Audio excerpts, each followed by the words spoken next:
नमस्कार दोस्तों, मैं प्रतिभा। आप लोग का स्वागत है कृष्णा वल्ली पीसीएस बाय प्रतिभा में। दोस्तों, हम यूपी ट्रिपल एससी पेट घटना चक्र एमसीक्यू स्टार्ट किए हैं, जिसमें हम भारतीय इतिहास से स्टार्ट किए हैं। भारतीय इतिहास में हम प्राचीन इतिहास फर्स्ट सेकंड 2 पार्ट में करा दिए थे। उसके बाद हम मध्यकालीन इतिहास स्टार्ट किए हैं। मध्यकालीन इतिहास में हम फर्स्ट पार्ट करा दिए थे। आज हमारा सेकंड और लास्ट पार्ट होगा। इसके बाद हम आधुनिक भारतीय इतिहास कराएंगे।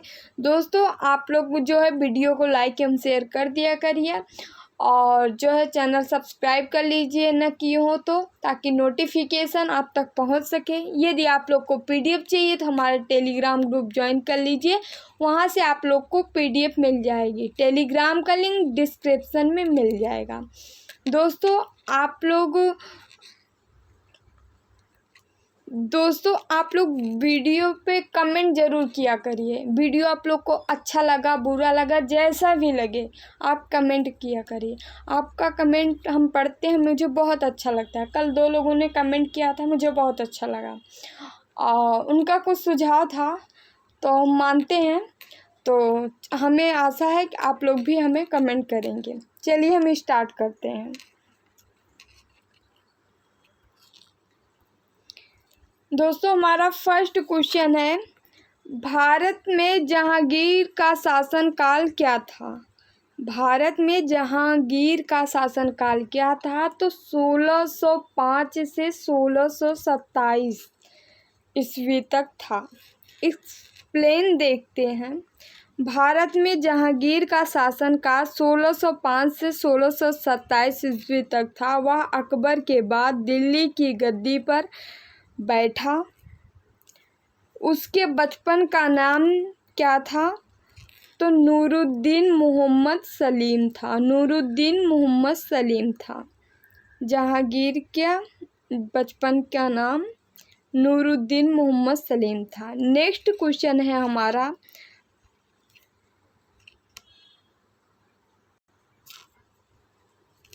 थॉमस रो मुगल सम्राट जहांगीर के किस किले में मिला था? तो अजमेर के किले में मिला था। थॉमस रो मुगल सम्राट जहांगीर से अजमेर के किले में मिला था। वह ब्रिटिश सम्राट जेम्स प्रथम के राजदूत के रूप में मुगल दरबार में आया था। नेक्स्ट हमारा क्वेश्चन है दोस्तों, इनमें से कौन सा मुगल बादशाह शराब को छूता नहीं था? तो कौन? औरंगजेब जो है शराब को छूता तक नहीं था।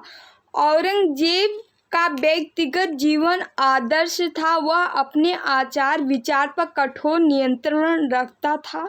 वह सादा भोजन करता था और सादे वस्त्र पहनता था। वह शराब बिल्कुल नहीं पाता था, यानी ये शराब वराब से बहुत दूर थे, और मतलब कहें तो बहुत ही सादे में रहता था। निम्नलिखित में से किसके शासनकाल में मुगलों और मराठों के बीच द्वंद्व प्रारंभ हुआ? तो औरंगजेब के शासनकाल में मुगलों और मराठों के बीच द्वंद्व प्रारंभ हुआ। इसका एक्सप्लेन देखते हैं दोस्तों। 1656 ईस्वी में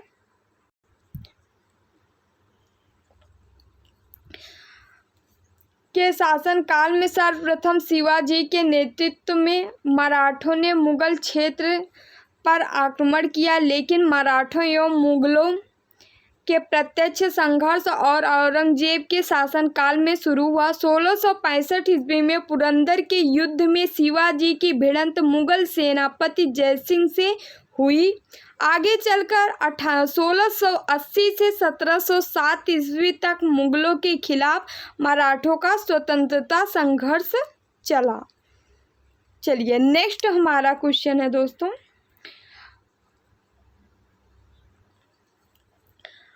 औरंगजेब शाहजहां का पुत्र था। औरंगजेब किसका पुत्र था? तो शाहजहां का पुत्र था। औरंगजेब मुगल बादशाह शाहजहां और मुमताज महल का पुत्र था। शाहजहां और मुमताज महल का पुत्र था औरंगजेब। इसका 2 बार राज्याभिषेक हुआ। इसके शासनकाल में सर्वाधिक हिंदू सेनापति थे। एग्जाम में पूछा जाता कि सर्वाधिक हिंदू सेनापति किसके शासनकाल में थे? तो औरंगजेब के शासनकाल में थे। इसका शासनकाल कब से कब तक था? तो 1658 से 1707 ईस्वी तक था। चलिए दोस्तों आगे बढ़ते हैं। औरंगजेब के माता पिता थे शाहजहां और मुमताज महल।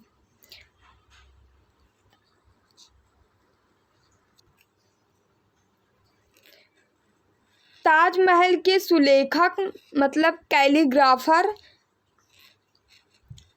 अमानत खान सिराजी ने 1648 ईस्वी में इसकी रचना की और पूरा किया।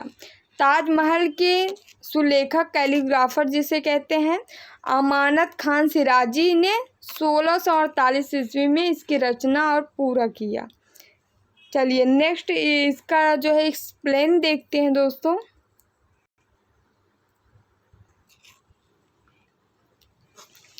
एक्सप्लेन देखते हैं दोस्तों। शाहजहां ने अपनी प्रिय पत्नी अर्जुमंद बानो बेगम मुमताज महल, जिनकी मृत्यु 1630 ईस्वी में हुई, की याद में ताजमहल का निर्माण करवाया। ताजमहल का निर्माण 1632 ईस्वी में शुरू हुआ और 1648 ईस्वी में पूरा हुआ। अमानत खान सिराजी ताजमहल का कैलीग्राफर था। कभी गयासुद्दीन ने मकबरे के पत्थर पर इबारतें लिखी हैं, जबकि इस्माइल खान अफरीदी ने इसके गुम्बद का निर्माण करवाया। इसके गुम्बद का निर्माण कौन करवाया था? इस्माइल खान अफरीदी। ताजमहल के डिजाइनर का नाम जो है क्या है? उस्ताद अहमद लाहौरी। उस्ताद अहमद लाहौरी था। चलिए नेक्स्ट हमारा क्वेश्चन है, दिल्ली का प्रसिद्ध लौह स्तंभ जो सदियों से बिना जंग लगे खड़ा है, वह निम्नलिखित में से किस ऐतिहासिक परिसर में स्थित है? तो किस ऐतिहासिक परिसर में स्थित है? कुतुब मीनार के परिसर में स्थित है। एक्सप्लेन देखते हैं दोस्तों। दिल्ली का प्रसिद्ध लौह स्तंभ कुतुब मीनार परिसर कुव्वत उल इस्लाम मस्जिद में अवस्थित है। यह लौह स्तंभ भारतीय विज्ञान और वास्तुकला का उत्कृष्ट नमूना है, क्योंकि इसमें जंग नहीं लगी है। इसका निर्माण गुप्त काल में किया गया था, याद रखिएगा आप लोग। नेक्स्ट हमारा क्वेश्चन है,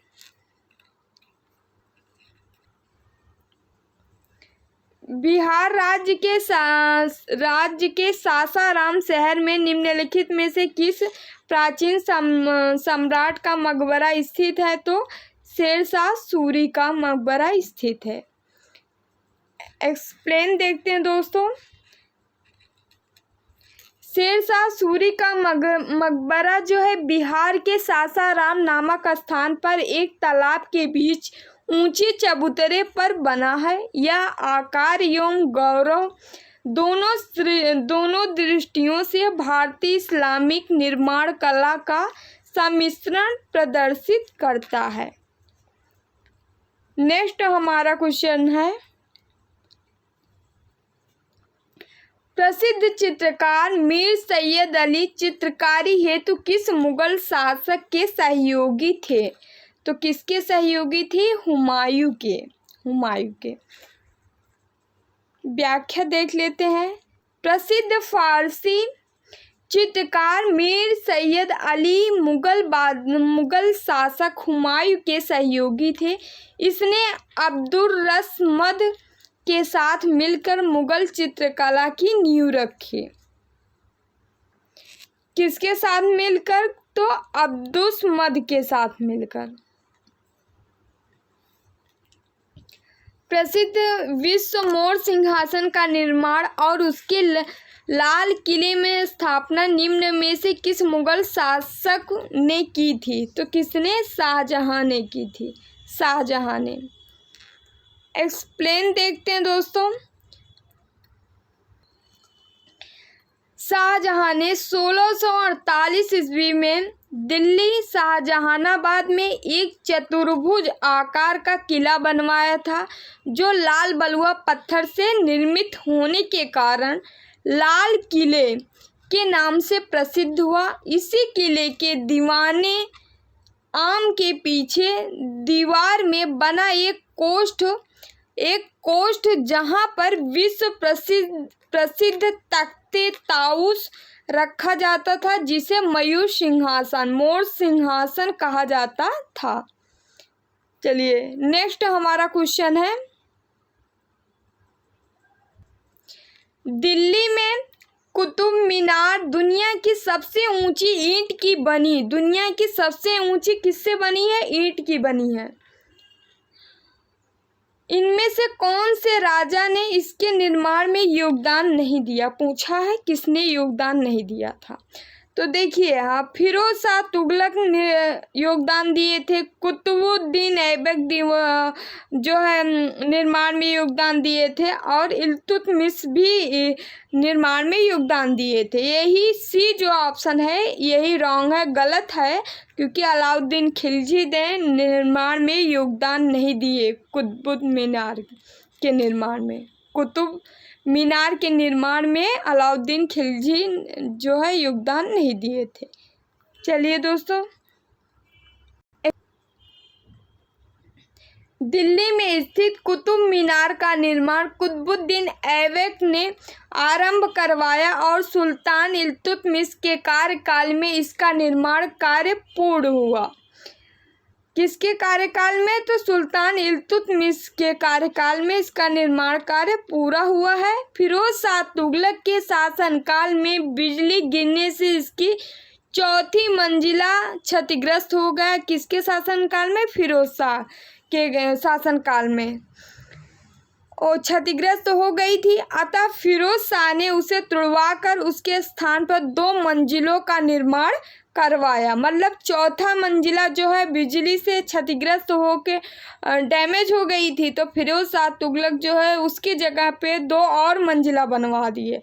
टोटल कितने हो गए?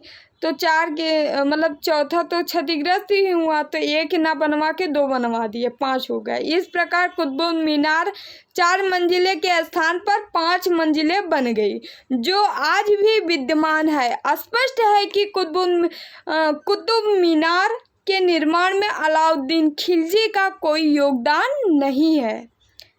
चलिए, आप लोग को समझ में आ गया होगा। नेक्स्ट, कुतुब मीनार जो है कहाँ स्थित है? तो कुतुब मीनार जो है दिल्ली में स्थित है। नेक्स्ट देखते हैं,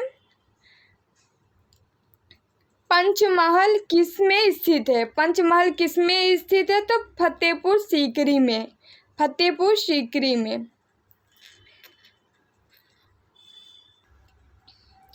पंचमहल का निर्माण मुगल बादशाह अकबर द्वारा करवाया गया था।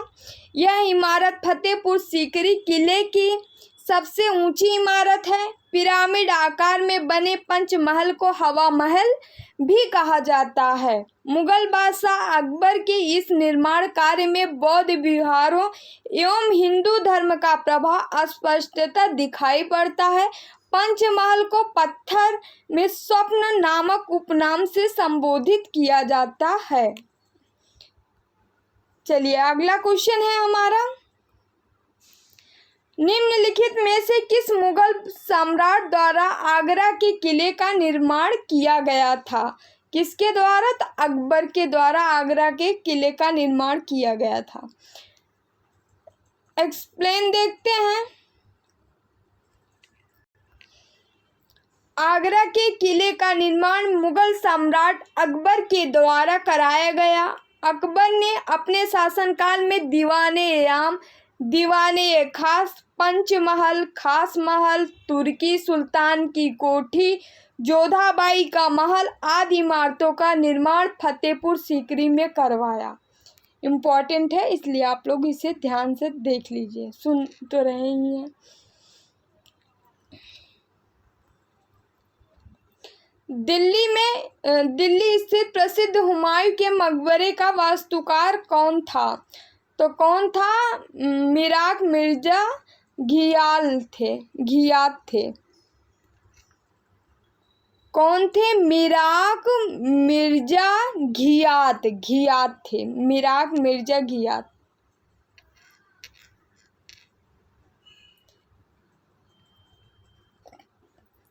दिल्ली स्थित प्रसिद्ध हुमायूं के मकबरे का वास्तुकार मिराक मिर्जा घियात थे। उन्हें अफगानिस्तान के हेरात शहर से बुलवाया गया था।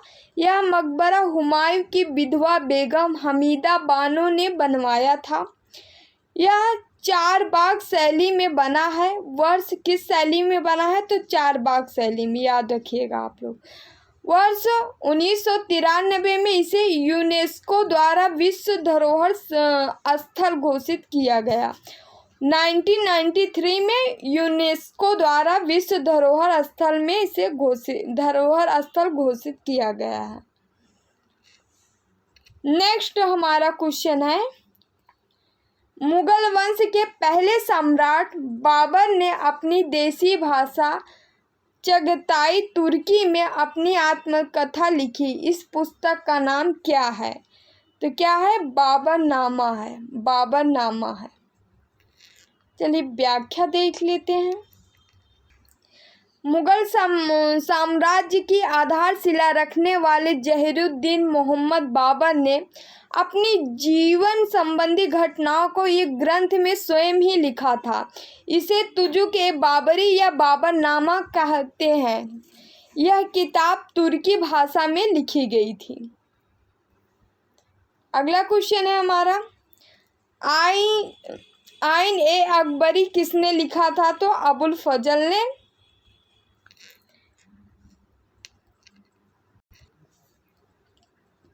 अबुल फजल ने आइन ए अकबरी की रचना की है। अबुल फजल अकबर के नवरत्नों में से एक थे, जिन्हें सर्वप्रथम तौहीद ए इलाही तथा दीन ए इलाही का प्रधान पुरोहित बनाया गया। अबुल फजल ने कालिया दमन श्री कृष्ण का फारसी में अनुवाद किया था तथा अपने ग्रंथों में अमेरिका की खोज का उल्लेख किया है। शहजादा सलीम के इशारे पर ओरछा में बुंदेला सरदार वीर सिंह देव ने अबुल फजल की हत्या कर दी।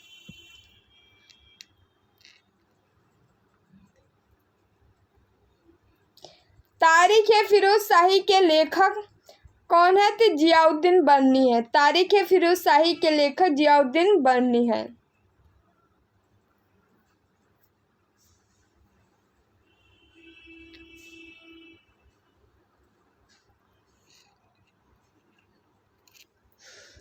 विचार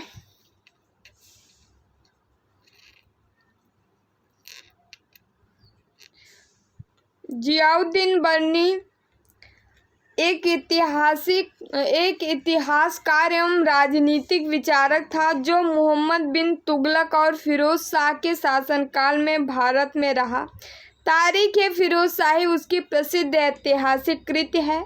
ज्ञातव्य है कि शमसे सिराज अफ़ीफ़ ने भी तारीख़-ए-फ़िरोज़शाही की रचना की है। तो इन जियाउद्दीन बरनी के अलावा किसने की है? तो शमसे सिराज अफ़ीफ़ ने भी तारीख़-ए-फ़िरोज़शाही की रचना की है। नाम याद रखिएगा आप लोग, इम्पोर्टेंट है। अकबरनामा के प्रसिद्ध लेखक कौन है? अकबरनामा के प्रसिद्ध लेखक कौन है? तो अबुल फजल हैं। अगला है एक्सप्लेन देखते हैं। अकबरनामा अकबर के नवरत्नों में से एक अबुल फजल द्वारा अकबर के शासनकाल में आधिकारिक वृत्तांत के रूप में आधिकारिक वृत्तांत के रूप में लिखा गया था। यह 3 भागों में है। इसका तीसरा भाग आईने अकबरी है।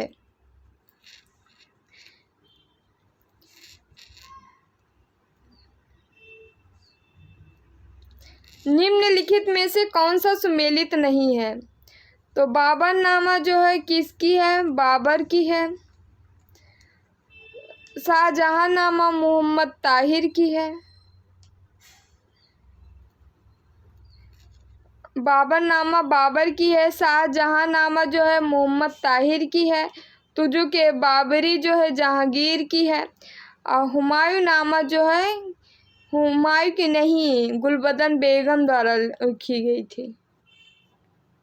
सी जो है सी ही गलत है, बाकी तीनों सही है। ए बी डी सही है, सी गलत है। हुमायूंनामा हुमायूंनामा की रचना गुलबदन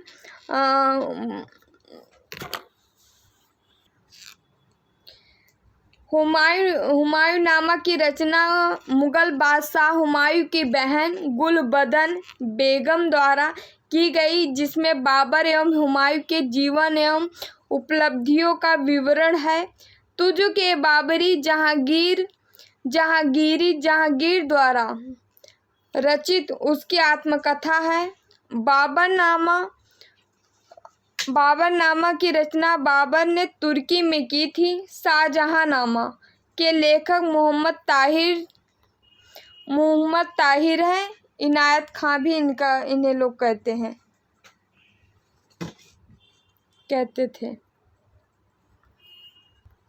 हुमायूंनामा के लेखक कौन थे? तो गुलबदन बेगम थी। गुलबदन बेगम थी।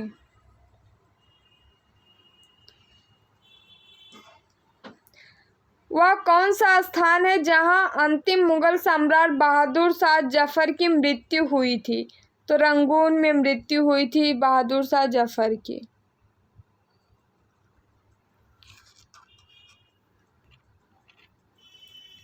अंतिम मुगल सम्राट बहादुर शाह जफर की मृत्यु 7 नवंबर 1862 को रंगून में हुई थी। किस मुगल बादशाह ने इलाहाबाद को अपनी राजधानी बनाया? कौन बनाया था? तो शाह आलम ने बनाया था।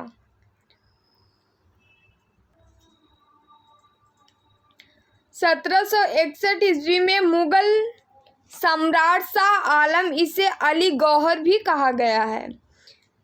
शाह आलम ने इलाहाबाद को अपनी राजधानी बनाया था। अकबर ने इलाहाबाद को कड़ा मानीपुर प्रांत की राजधानी का दर्जा दिया।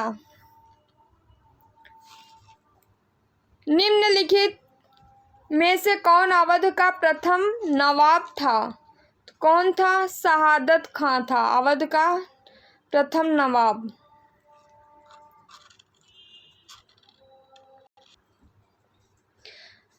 अवध में स्वतंत्र राज्य की स्थापना ईरानी दल के नेता मीर मोहम्मद अमीन शहादत खां बुरहान उल मुल्क ने की थी। 1722 ईस्वी में शहादत खां को अवध का सूबेदार नियुक्त किया गया। उसी समय से उसने अपने आप को स्वतंत्र शासक मान लिया एवं नाम मात्र के लिए ही मुगल बादशाह के स्वामित्व को स्वीकार करता रहा। वह अवध का पहला नवाब था। 1739 ईस्वी में शहादत खां की मृत्यु के पश्चात मुगल सम्राट मोहम्मद शाह ने शहादत खां के भतीजे एवं दामाद सफदरजंग को अवध का नवाब नियुक्त किया। अगला क्वेश्चन है, पहला कठपुतली मुगल सम्राट कौन था? पहला कठपुतली मुगल सम्राट कौन था? जहांदार शाह था।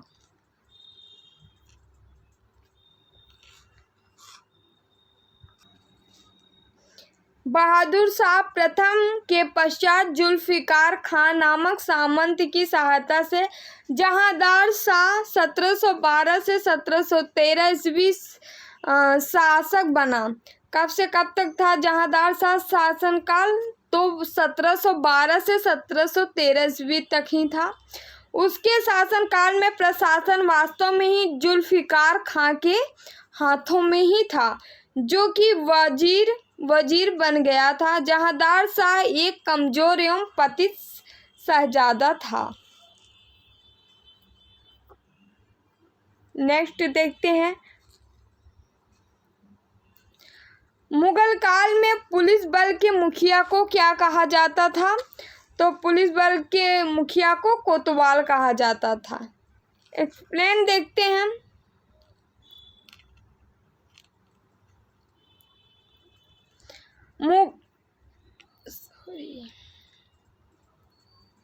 मुगल काल में पुलिस बल के मुखिया को कोतवाल कहा जाता था। उसकी नियुक्ति नगरीय क्षेत्रों में की जाती थी। सूबेदार सूबे या प्रांत के प्रशासन का सर्वोच्च अधिकारी होता था। सरकार या प्रशासनिक इकाई का प्रमुख अधिकारी जो है फौजदार होता था।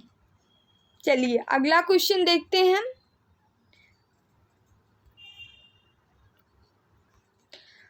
मुगल शासन के दौरान एक कोतवाल की सही भूमिका क्या थी? तो एक कोतवाल की सही भूमिका क्या थी मुगल शासन के दौरान? तो कानून और व्यवस्था बनाए रखना। कानून और व्यवस्था बनाए रखना। मुगल काल के दौरान कोतवाल नगर का कानून और व्यवस्था बनाए रखने का अधिकारी होता था। चलिए मध्यकालीन भारत का इतिहास में विविध देखते हैं हम।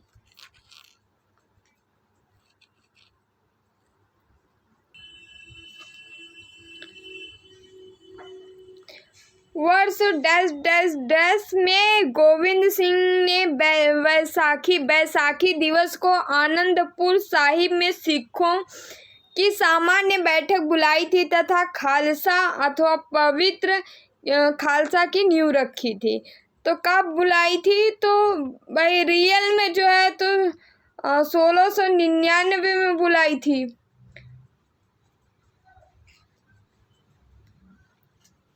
बैठक। लेकिन ये यूपी ट्रिपल एससी वाले जो है ए ऑप्शन को राइट माना है, जो कि सही नहीं है। तो आप लोग देख लीजिएगा, अगर यूपी ट्रिपल एससी से ऐसे ये क्वेश्चन आता है तो आप फिर भाई जो माना है 1679 में, क्योंकि संशोधित उत्तर में वो यूपी ट्रिपल एससी जो है 1679 माना है, और जबकि रियल में जो है वह 1699 है। तो आप क्वेश्चन मतलब बोर्ड के अकॉर्डिंग करिए। यूपी ट्रिपल एससी से अगर पूछा जा रहा है, अगर ऑप्शन में आ रहा है तो ये मान लीजिएगा। बाकी अदर जगह अगर एग्जाम में आ रहा है तो 1699 मानिएगा। ये ठीक है। चलिए देखते हैं एक्सप्लेन क्या दिया गया है। गुरु गोविंद सिंह जी ने 1699 ईस्वी में बैसाखी के दिन आनंदपुर साहिब में खालसा तो पवित्र की नींव रखी थी। इस मत से दीक्षित प्रत्येक व्यक्ति को पंच ककार अर्थात केस, कंघा, कड़ा, कच्छा और जो है कृपाण धारण करने की शपथ लेनी पड़ती थी तथा नाम के अंत में सिंह उपाधि दी जाती थी। अतः दिए गए विकल्पों में कोई उत्तर सही नहीं है। यूपी ट्रिपल एससी द्वारा जारी संशोधित उत्तर पत्रक में इस प्रश्न का उत्तर विकल्प ए माना गया है। उत्तर विकल्प ए माना गया, जो कि त्रुटिपूर्ण है। ठीक है, तो आप लोग देख लीजिएगा।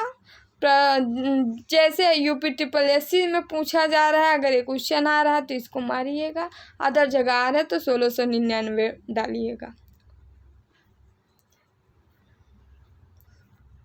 अगला क्वेश्चन देखते हैं।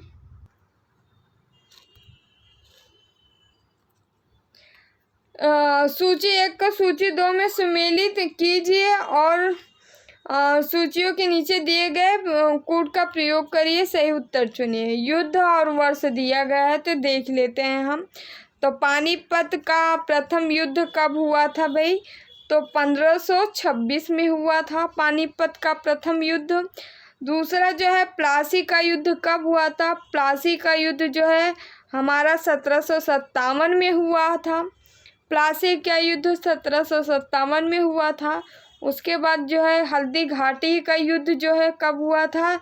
तो हल्दी घाटी का युद्ध जो है 1576 में हुआ था। उसके बाद जो है तालीकोटा का युद्ध जो है 1565 में हुआ था। तो आप लोग याद कर लीजिए, इम्पॉर्टेंट भी है, मिलान करने के लिए आ जाता है युद्ध।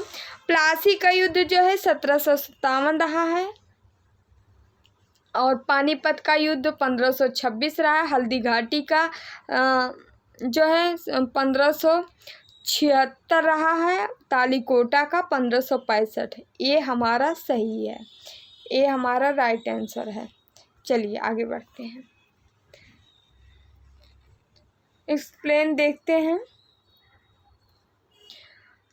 पानीपत हरियाणा का प्रथम युद्ध 1526 ईस्वी में मुगल शासक बाबर और इब्राहिम लोदी के बीच हुआ। प्लासी का युद्ध जो है 1757 ईस्वी में बंगाल के नवाब सिराजुद्दौला और अंग्रेजों के मध्य हुआ था। हल्दी घाटी का युद्ध राजस्थान का युद्ध, हल्दी घाटी जो है राजस्थान में है, का युद्ध जो है मुगल सेना और राजपूत राजा महाराणा प्रताप के मध्य हुआ था। कब हुआ था? 1576 में। और वही तालीकोटा का युद्ध 1565 ईस्वी में विजयनगर व दक्षिण भारत के मुस्लिम राज्यों की संयुक्त सेनाओं के मध्य लड़ा गया था। इसे आप लोग देख लीजिएगा, इम्पोर्टेंट है। इनमें से कौन सा विकल्प सही ढंग से मेल नहीं खाता है? तो कौन सही ढंग से मेल नहीं खाता? तो बी हमारा जो है सही ढंग से मेल नहीं खा रहा है, बी हमारा रॉन्ग है। उसके बाद ए हमारा सही है। 1333 में इब्न बतूता भारत पहुँचे थे। उसके बाद बी तो गलत ही हो गया। सी जो है हमारा 1290 में मार्को पोलो ने भारत का दौरा किया। फिर 1498 में वास्को डिगामा कालीकट में आया। तो चलिए इस हिसाब से बी हमारा गलत है, बाकी ए सी डी तीनों सही है। एक्सप्लेन देखते हैं। गुरु नानक देव का जन्म 1469 ईस्वी में गुंजरवाला जिले के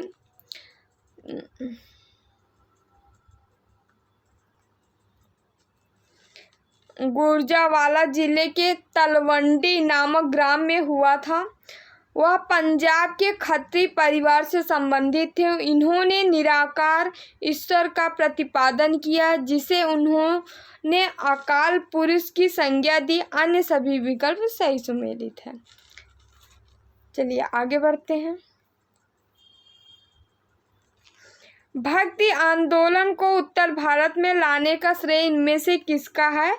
तो किसका है भक्ति आंदोलन को उत्तर भारत में लाने का श्रेय किसे है? तो रामानंद को है, रामानंद को।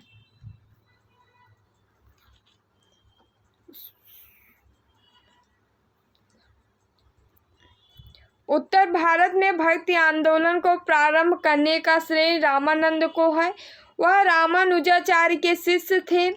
इन्होंने विष्णु के अवतार राम की उपासना पर बल दिया। तो रामानंद जो है विष्णु के अवतार राम की उपासना को बल दिया। रामानुजाचार्य के शिष्य थे रामानंद। किस सिख गुरु ने आदि ग्रंथ संकलित किया था? तो गुरु अर्जुन देव ने, गुरु अर्जुन देव ने। गुरु ग्रंथ साहब अथवा आदि ग्रंथ का संकलन सिखों के 5वें गुरु गुरु अर्जुन देव ने किया था। गुरु अर्जुन देव ने अमृतसर में हरमिंदर साहब की नींव रखवाई। कालांतर में रणजीत सिंह द्वारा हरमिंदर साहब में स्वर्ण जड़वाने के बाद अंग्रेजों द्वारा इसे स्वर्ण मंदिर गोल्डन टेम्पल नाम दिया गया है। विद्रोही खुसरो का समर्थन करने के कारण 1606 ईस्वी में मुगल बादशाह जहांगीर ने राजद्रोह के आरोप में गुरु अर्जुन देव को मृत्युदंड दे दिया।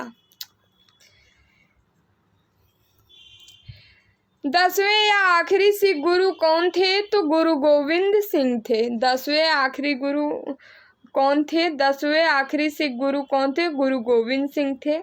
गुरु गोविंद के बारे में देखते हैं। गुरु गोविंद सिंह 10वें एवं आखिरी सिख गुरु थे। 10वें एवं आखिरी थे। गुरु नानक सिखों के प्रथम गुरु थे। गुरु नानक जो है सिखों के प्रथम गुरु थे। गुरु गोविंद सिंह का जन्म 1666 ईस्वी में पटना में हुआ था। गुरु गोविंद सिंह सिखों के सैनिक संगति व खालसा पंथ के संस्थापक के रूप में जाने जाते हैं। गुरु गोविंद सिंह का जन्म 1666 ईस्वी में पटना में हुआ था। एक क्वेश्चन बीपीएससी में आया है, तो आप लोग देख लीजिए। थैंक यू वेरी मच दोस्तों। वीडियो यहीं पे फिनिश हुआ। आप लोग वीडियो को लाइक एवं शेयर कर दिया करिए, और जिन्हें आवश्यकता है उन्हें तो ज़रूर शेयर किया करिए, और चैनल को सब्सक्राइब कर लीजिए आप लोग न किए हो तो। और साथ ही साथ बेल आइकन को भी प्रेस करिएगा ताकि नोटिफिकेशन आप तक पहुंच सके। और यदि आप लोग को पीडीएफ चाहिए तो हमारा टेलीग्राम ग्रुप ज्वाइन कर लीजिए, वहां से आप लोग को पीडीएफ मिल जाएगा। हम जितने भी वीडियो बनाते हैं सबका साथ में पीडीएफ भी देते हैं। तो चलिए दोस्तों, हाँ, कमेंट करना ना भूलिएगा। वीडियो जैसा भी लगे आपको, अच्छा बुरा, इसमें क्या इम्प्रूव किया जा सकता है, क्या मतलब जो कुछ आप लोग की सुझाएं हो तो उसे ज़रूर कमेंट करिए। चलिए, बाय बाय, टेक केयर।